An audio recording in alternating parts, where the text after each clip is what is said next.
Qiralê Çîrkîn, Ango Yılmaz Güney, an bi navê xwe yê fermî Yılmaz Pütün. Di sala 1937 de li Edeneyê ji bavekî sîwerekî û ji dayîkeke Vartoyî hate dinê. Wateya paşnavê wî kesayeta wî jî didan askirin ku Pütün dihat wateya sîsika sert a ku bi zorê tê şikandin. Hîn di nehsaliya xwe de destkar kiribû. Pêşiyê dewar diçêrand, pişre pemboçinî, gewrek firot û heta dest bi sînemayê kir di karên cur bû cur de xebitî. Wextekê navbera salonên sînemayê de bobînê fîlman dibir û tanî. Bi saya vî karî dest avêt sînemayê û heta jiyana xwe ji desta bi sînemayê re mijûl bû. Ewil çîrok dinivîsandin û ev çîrok bû bingeha honeksasiya wî. Hevnasîna wî ya bi Atif Yılmaz re ji wî re bû destpêkek ku rasterast bikeve nav sînemayê. Ji bo ku serê Yılmaz Güney ji belayan xelas nedibû, qismekî ciwantiya xwe di girtîgehê de derbas kir.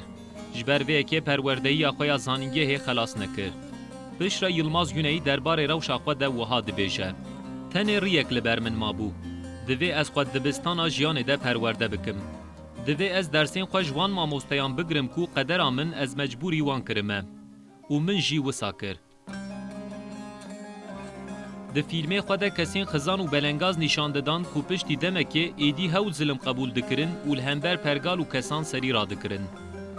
Piştî navê Çîrkîn qiral xwe dike lîstikvanî û nerîna xwe ya sînemayê pêşve dibe.